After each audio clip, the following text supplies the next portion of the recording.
"You're useless, Maya. You serve no purpose in this house except spending my son's money. You wear his jewelry, you live under his roof, but you can't even give him a child. Barren woman." Maya stood frozen, her hands trembling, her eyes filled with tears she refused to let fall. Her mother-in-law stepped closer, her voice even colder. "If you have even a little shame, leave this house before my son wastes his life with you." But what she didn't know was that Ryan had just walked in silently behind her. And this time, Maya would not have to defend herself. The truth was going to speak for her. There are people who are born with something in their eyes. Not only beauty, not only intelligence, something harder to name. Something like a flame that nothing can put out. Maya was one of those people. From the time she was a little girl, anyone who looked at her felt that strange impression of standing before someone who was going somewhere, even when she was doing nothing extraordinary, even when she was simply sitting on the front steps of her family's small house, watching children play in the dusty road. She had grown up in a small town in rural Mississippi, far from the noise of big cities, far from glowing billboards, midnight traffic, and streets that never slept. Her town was made of red dirt roads. Children running barefoot after school, women hanging laundry in the early morning sun, old men telling stories on porches in the thick heat of the afternoon. It was a simple place, quiet, without much movement. Life there followed old cycles that repeated themselves from one generation to another with a kind of reassuring rhythm. You were born. You grew up. You got married. You had children. You got old. You died. And between each stage, you worked the land, cleaned houses, cooked, sewed, drove trucks, worked at the diner, or sold something at the Saturday flea market. But Maya had never been a simple girl. Since childhood, she asked questions no one really knew how to answer. Why did so many girls in town stop dreaming after high school?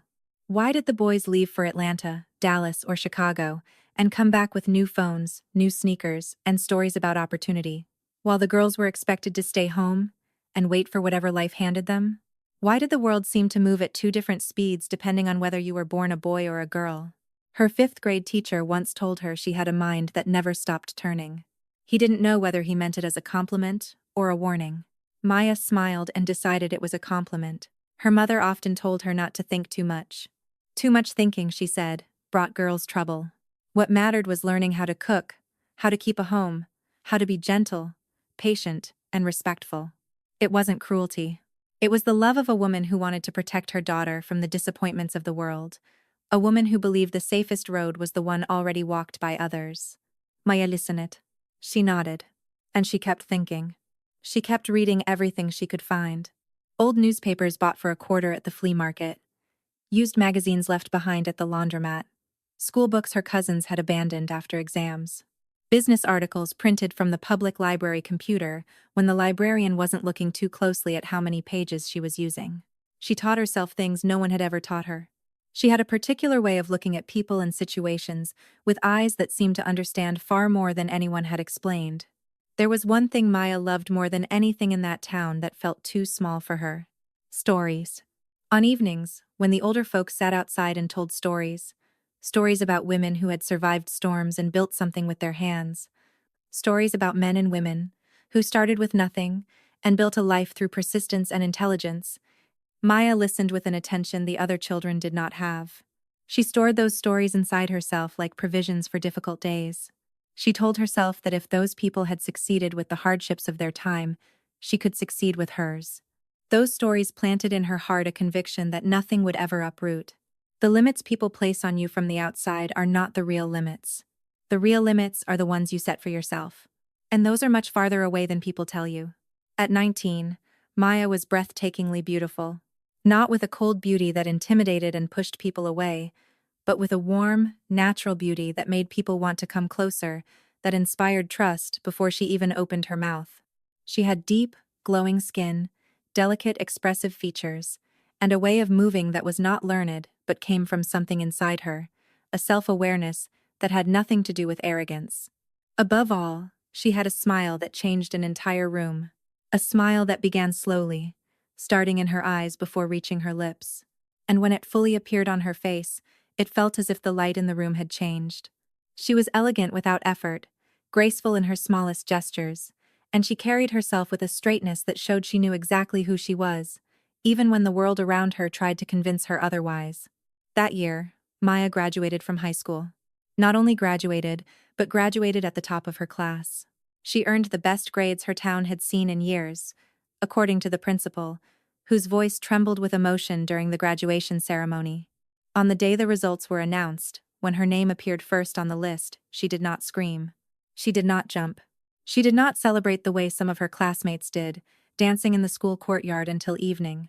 She simply closed her eyes for 1 second, as if tasting the moment in the silence of her own heart. Then she opened her eyes and looked far ahead, toward the horizon, toward the direction no one in her family had ever gone before. Because Maya had decided she was leaving. She was going to leave the town, leave the red dirt roads, leave the women hanging laundry at sunrise, leave that calm and slow world that had taught her how to dream but had nothing more to teach her. She was going to Atlanta. Atlanta, the big city. The city that never seemed to stop moving. The city where destinies were built or broken. Often both at the same time. She had been accepted into a respected university, where she would study business administration. Because Maya did not want only a diploma to hang on a wall. She wanted to understand how the business world truly worked. She wanted to understand how people built something from nothing, how they transformed an idea into something solid and real. The day she left, her mother cried. Not because she was unhappy for her daughter, but because mothers always cry when their children leave toward something bigger. Because they feel the world waiting for them is immense, and they will no longer be able to protect them in the same way. Maya's father clenched his jaw and said almost nothing. Like fathers who do not know how to express emotion but whose eyes say everything. Her little brothers ran behind the Greyhound bus until the end of the road. Maya watched them through the back window until they became tiny figures in the dust. Then she turned around and looked at the road ahead. Her eyes dry and her heart beating a little harder than usual.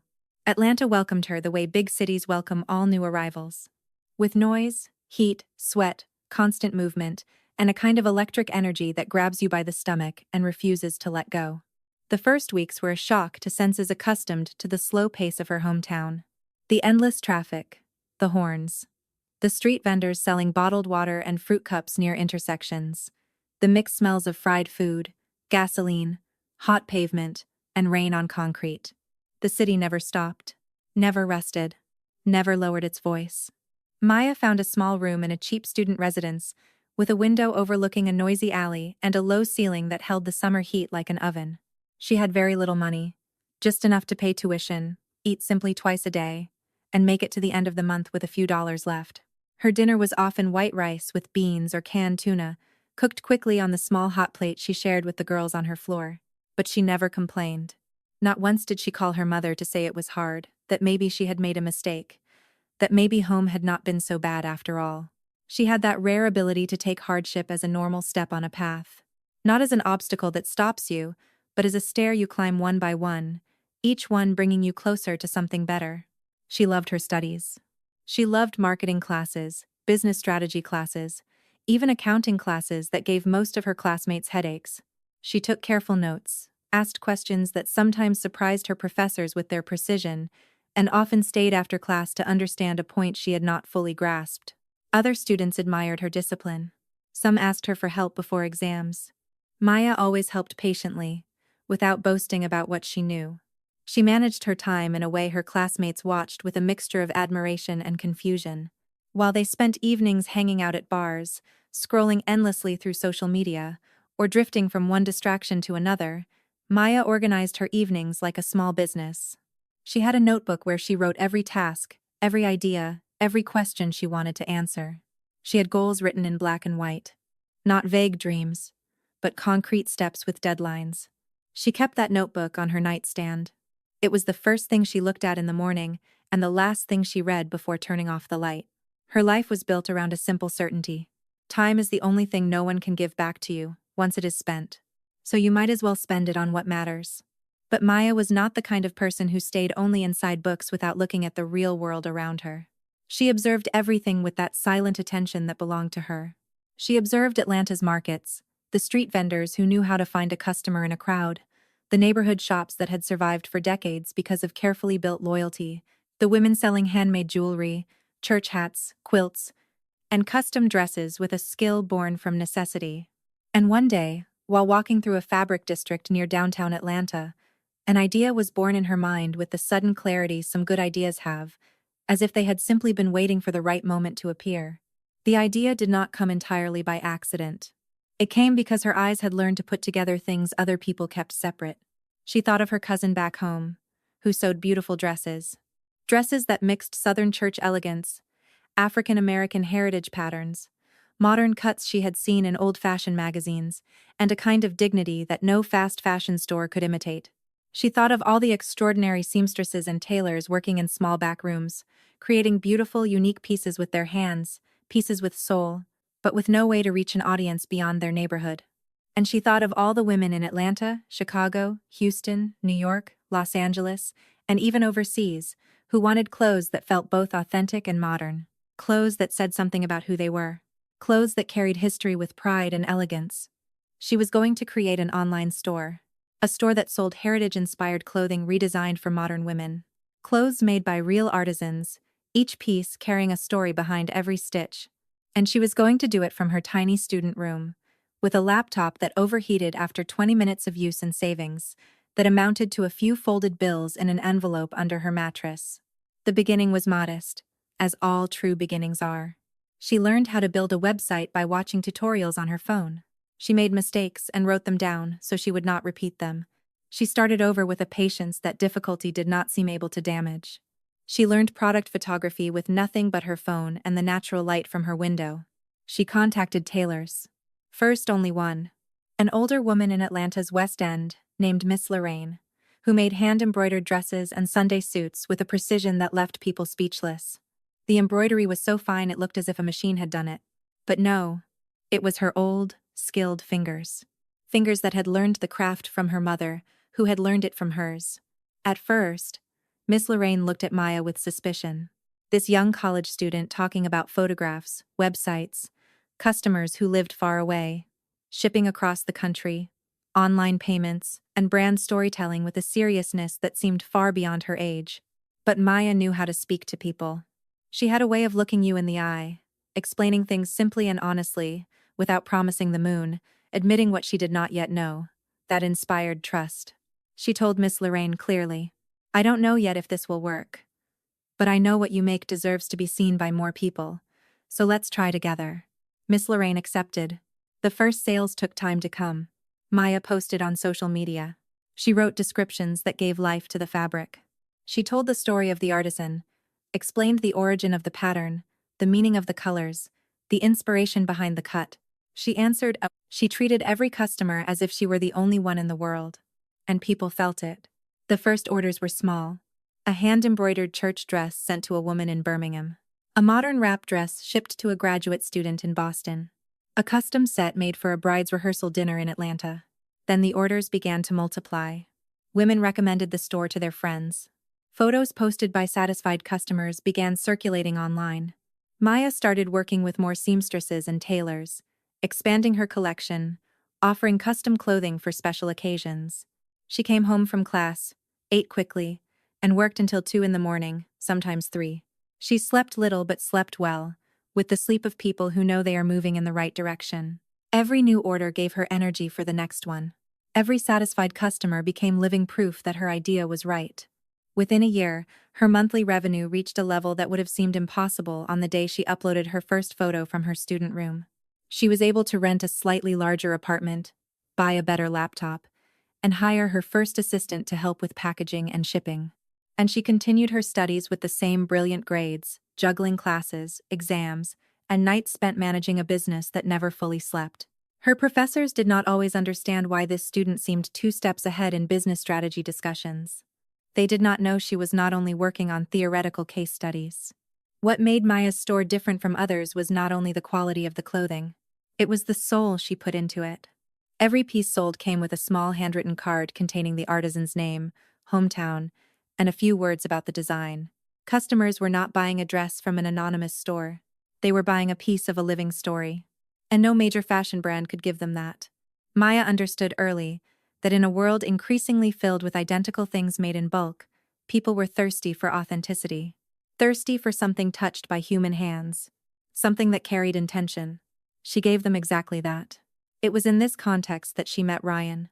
He was in the same university program, but in a different track. Ryan studied communications and digital marketing, and he had a reputation as one of the best students in his department.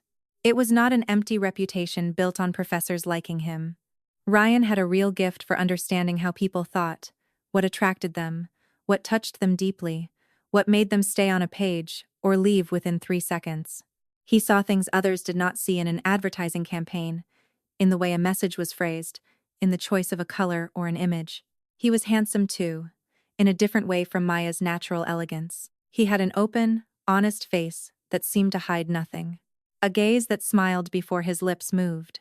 And a calm way of moving that made it seem as if he had all the time in the world, even when he was in a hurry. He was tall, well-built, with shoulders that carried a shirt as if they had been made for it. But what truly struck people when they spent time with Ryan was his kindness. Not surface kindness, that disappears the moment someone turns away. A deep kindness that came from something solid inside him. Something you could only explain by saying he was a good man. They first crossed paths at a university conference on digital entrepreneurship in America's creative economy. A speaker from New York was talking about how online platforms were transforming handmade businesses and artisan brands. Maya sat in the front row, her notebook on her lap, pen in hand, eyes fixed on the speaker with the total concentration that characterized her. Ryan sat 2 seats away, a little late, with the calm some people keep even when they arrive after something has already begun. At one point, the speaker asked the room about the most common mistakes young entrepreneurs make when trying to sell handmade products to customers outside their local market. Most people stayed silent or offered vague answers. Maya raised her hand and answered with a precision and depth that made several heads turn in the room, including Ryan's. She did not speak in theory. She spoke from her own experience, from what she had observed, from what had worked and failed, with the confidence of someone speaking about something she truly knew. After the conference, Ryan came to her, not with vague compliments or flirtation disguised as questions, but with direct and sincere curiosity. He told her he had been impressed by her answer. He wanted to understand where that vision came from, whether she already had real practical experience or whether it was built only on theory. Maya told him about her store simply, without false modesty, but without trying to impress him either. Ryan listened with that rare attention that makes the person speaking feel every word matters, that nothing is missed, that the person in front of them is truly present. At the end of the conversation, he proposed something unexpected. He told her he had looked at her online store from his phone while she was talking, and he saw specific things that could be improved. Not the products, which were remarkable. Not the quality of the photos, but the way all of it was presented to the world. The campaign structure. The audience targeting. The way the brand story was told. He said he could help her grow without becoming her contractor, without charging anything, simply because he saw a project that deserved to go further and he had the tools to help it get there. Maya looked at him for a long moment, with eyes that read people the way others read books. And in Ryan's eyes, she did not read calculation. She read sincere enthusiasm. The enthusiasm of a man who loved his field and wanted to see something beautiful grow. She said yes. What happened next was one of those stories people tell with wonder, because it shows what happens when two complementary talents meet and decide to work together with complete trust. Ryan rebuilt the store's entire communication strategy. He analyzed the data, understood customer profiles, identified markets Maya had not yet reached. He created social media campaigns that did not simply sell clothes. They told stories. They highlighted the artisans behind each piece. They gave every garment an identity and depth customers wanted to make their own. He understood something essential that Maya had felt intuitively, but he was able to formulate with precision. The customers of this store were not only buying clothing, they were buying a connection to something authentic, to a history they carried, admired, or wanted to honor. And the results exceeded every expectation. Sales doubled in 2 months. Then doubled again.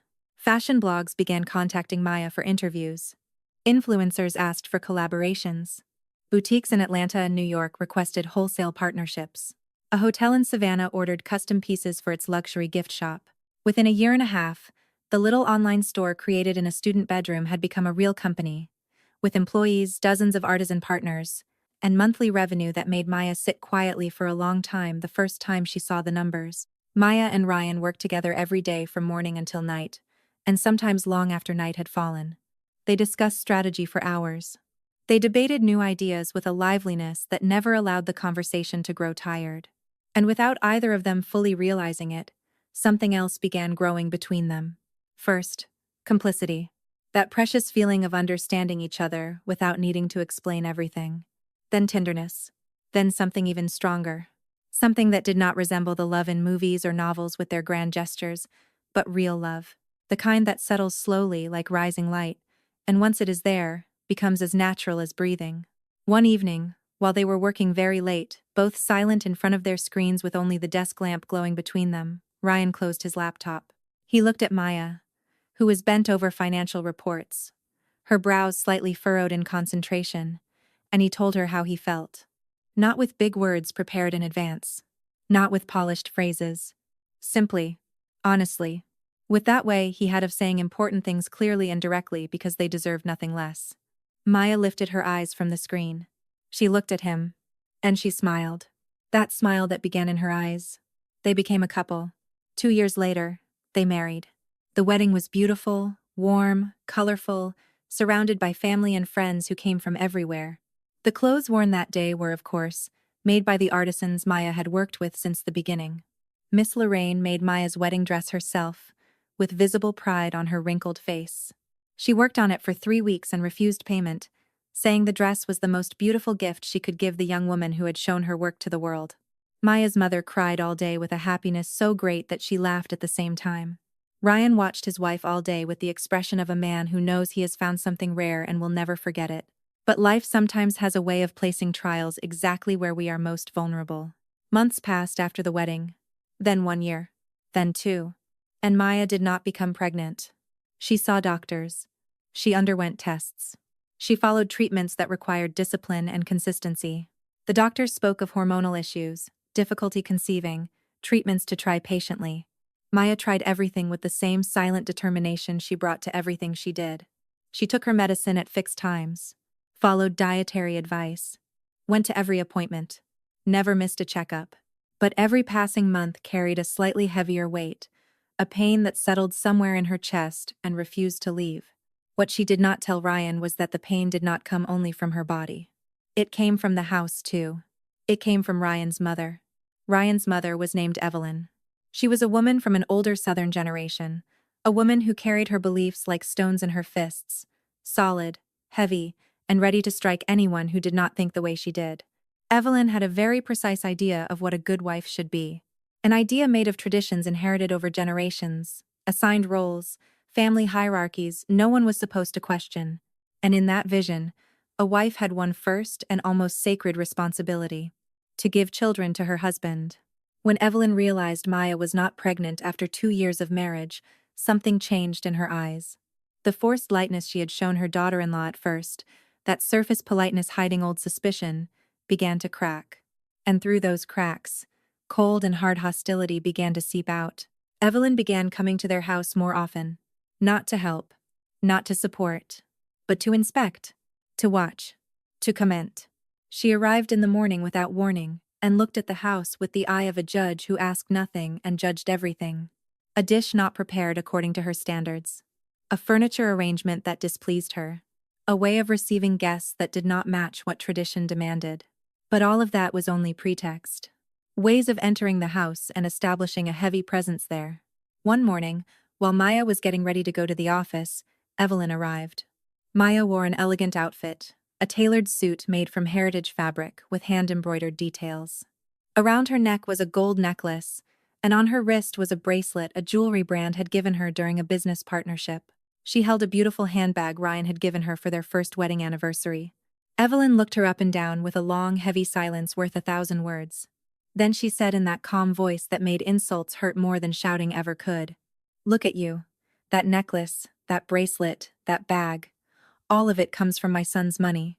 And meanwhile, you can't give him what really matters. You spend and you produce nothing." Maya heard the words fall into the silence of the entryway.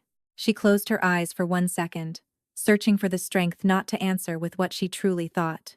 Then she took a deep breath, looked her mother-in-law straight in the eyes, and politely said goodbye. And she left for work, her back straight and her heart tight. She did not tell Ryan that night, or the nights after, because it was not the only time. It happened many times in many different ways, with different words, but always the same intention underneath. Evelyn said real women knew how to put their pride aside. She said women in her generation found solutions, instead of making excuses. She said things half aloud, as if thinking to herself, about women she claimed to know whose stories sounded strangely like Maya's. She even said one day, with a coldness that froze the air in the room, that if Maya was truly barren, it would be better to say so clearly instead of giving her son useless hope. Maya absorbed all of it. She answered with calm politeness. A politeness that never gave an inch. She never raised her voice in front of Evelyn. Never shed a tear before her. Never gave that woman the satisfaction of seeing her break.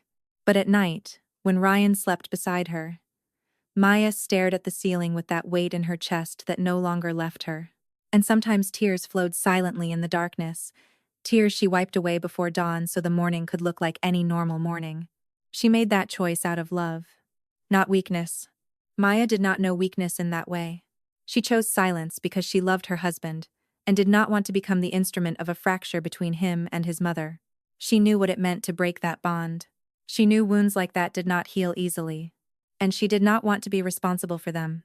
So she carried alone what her mother-in-law inflicted on her, with the long patience of someone who believes the truth always shows itself eventually without needing to be forced. There were evenings, however, when patience tasted bitter. Evenings when Maya came home from the office after an exhausting day, after making important decisions, after leading a meeting with national partners, and Evelyn was still there, throwing a sharp remark as if it were nothing. On those evenings, Maya went into the bathroom, turned on the faucet to cover the sound, and breathed. One long, slow breath, then another, as if drinking something strong to warm herself from the inside. Then she came out of the bathroom with a calm face and continued her evening. Ryan knew nothing of these internal journeys. He did not see the silent battles his wife fought every day, in the corners of their own home. There was one thing in particular Maya told no one. On nights when it had been too hard, she pulled her old notebook from her nightstand, the one she had kept since her college years, and she reread the first pages. She reread the goals she had written at 19 in her tiny room with the window overlooking the noisy alley. She reread the notes from her first sale, the little messages from customers saying thank you with sincere warmth, the first orders that came from far away and proved her idea was right. She reread all of it and remembered who she had been before anyone tried to reduce her to what she was not. And then the weight in her chest became a little less heavy. Not gone, but bearable. And she could sleep. What Maya did not know was that the truth was about to reveal itself in a way she had not expected. It was a Tuesday morning. Ryan came home earlier than planned because he had forgotten an urgent file on his home office desk, something he needed for an important meeting. When he entered the house, he heard his mother's voice coming from the kitchen. He stopped in the hallway. Not because he meant to spy, but because there was something in her tone he had never heard from her before. Something sharp and final that made him slow his steps without thinking. And he heard his mother say with total clarity, the acoustics of the house carrying every word without distortion, "You are useless in this house. You are here only to ruin my son. You take his money. You live in his house.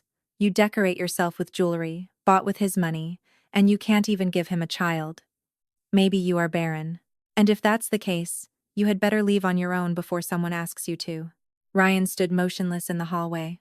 His hand rested on the kitchen door handle without pushing it. He heard Maya's silence answer those words. And in that silence, he understood something he had not wanted to see. Something he had perhaps not tried to see because watching her suffer was unbearable. He understood this was not the first time. He understood it had been happening like this for a long time. Maybe a very long time. And that Maya had hidden all of it from him to protect him. Her husband. Hyapatna. Her love. He opened the door. His mother turned toward him with the expression of someone caught in the act. Her mouth still half open from her last word, her shoulders slightly raised in a reflex of justification. Maya stood near the sink, her hands flat on the edge of the counter, her shoulders carrying the invisible weight Ryan had only now understood she had been carrying for far too long. She looked at him with something in her eyes that resembled shame, mixed with relief. Ryan did not explode in loud anger. He did not shout. He did not slam the table. He did not launch into a grand speech. He looked at his mother with deep sadness, real disappointment, and a calm firmness that was perhaps harder to bear than rage. "Mom," he said. Just that word first. Spoken softly, with all the weight that word can carry when said by a son who loves his mother but has just heard something that cannot go unanswered. Then he continued. Do you realize what you just said to my wife? Do you know how long you have been doing this in my house, in my kitchen, to the woman I love? And then he said something that changed the air in the room within seconds. Mom, there is a truth you seem to have ignored from the beginning.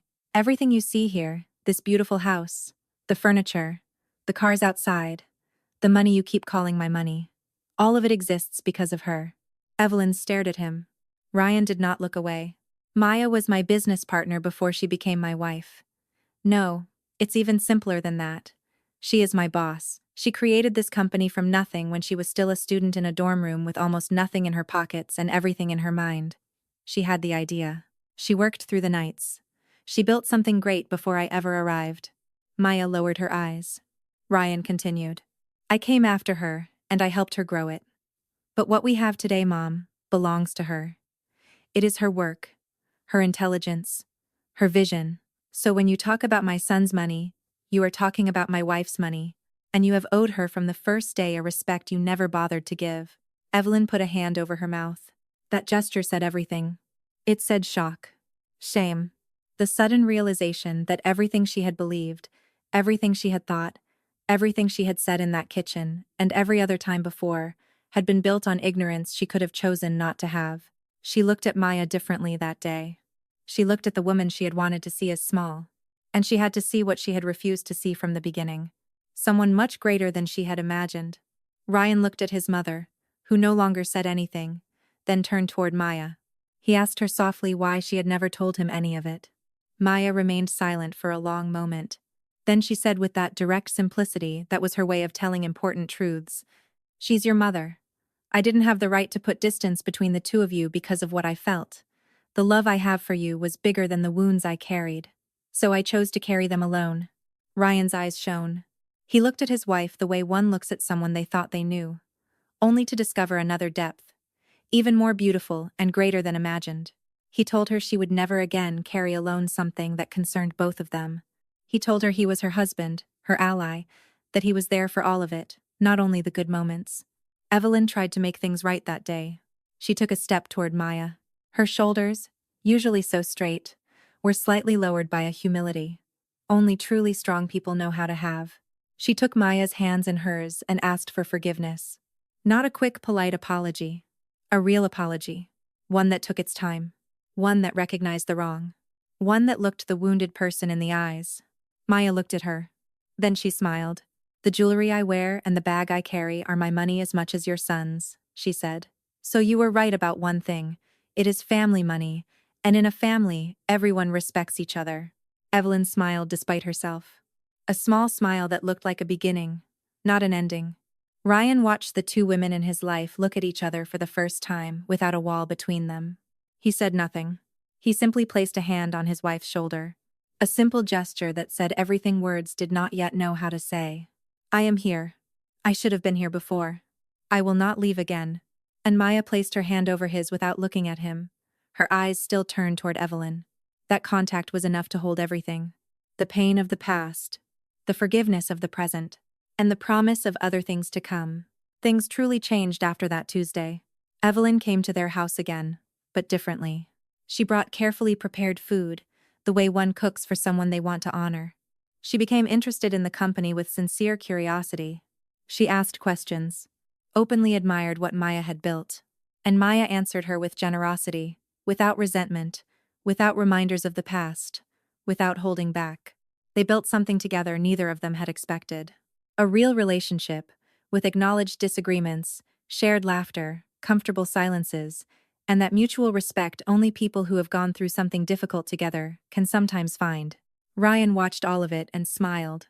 Often, at night when the house was quiet and his wife was asleep, he thought about how lucky he was. Not only lucky to have met Maya, but lucky to have been there that Tuesday morning.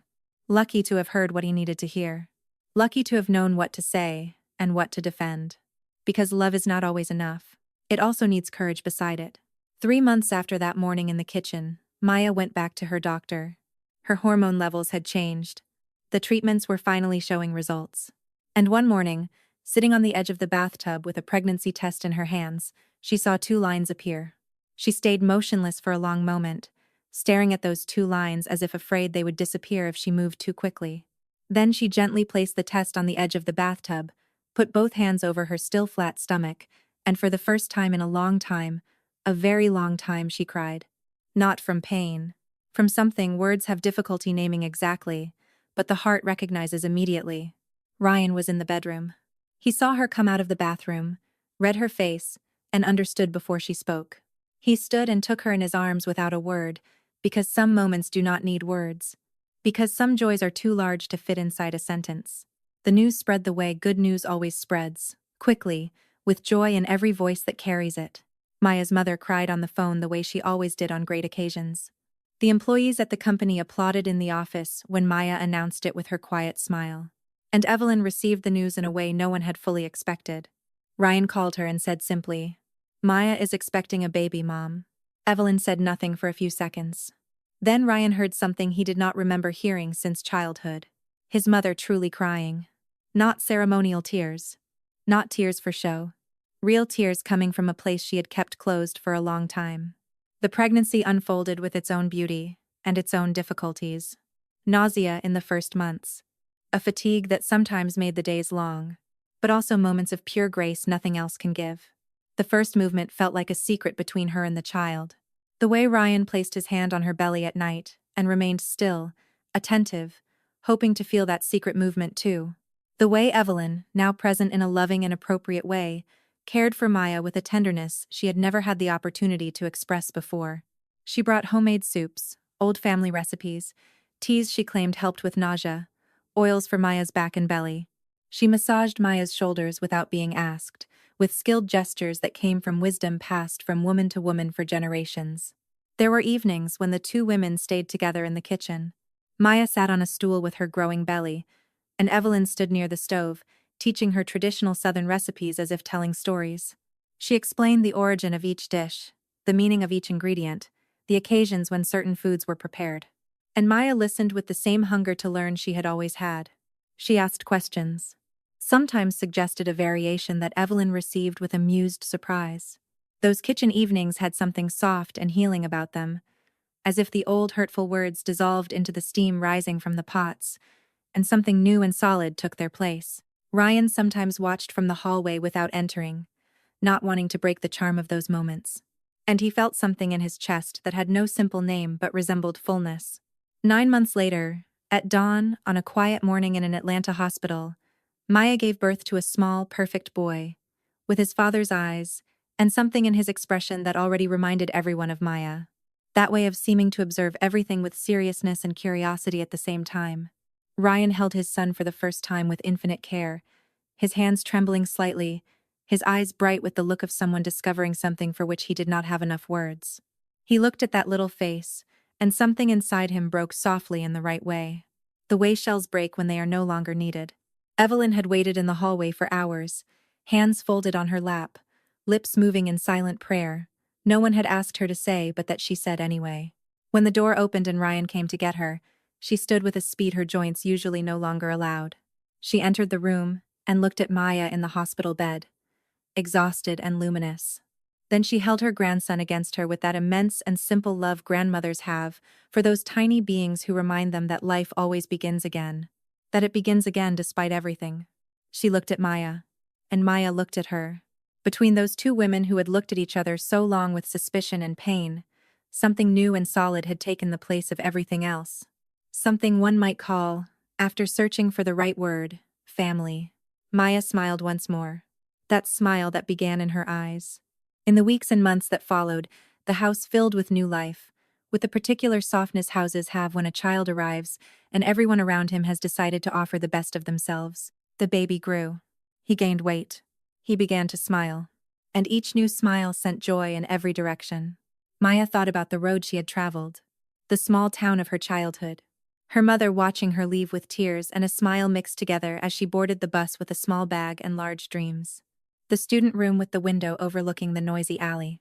The laptop that overheated. The first sales. The sleepless nights. The entrepreneurship conference. Ryan coming to speak to her afterward with his sincere way of saying things. Their office. Their laughter. Their love that had grown the way real things grow, slowly, solidly, without fanfare. She thought of Evelyn's hard words in the kitchen, and of Ryan opening the door and saying what needed to be said. And now she looked at her son in her arms, this little being who knew nothing yet of the world but had all of life ahead of him to take hold of it. She decided he would grow up in a home where women did not need to be silent in order to be respected. A son who would see his mother go to the office every morning with her head held high. A son who would hear his grandmother speak of his mother with pride. A son who would learn simply by living in that house that respect is not given based on a woman's womb, her jewelry, her background, or anyone's assumptions. Respect is given because of who a person truly is. That was perhaps the most beautiful gift she could give him. Not only life, but an example of how to live it. She sometimes thought too about what this child would inherit from each person around him.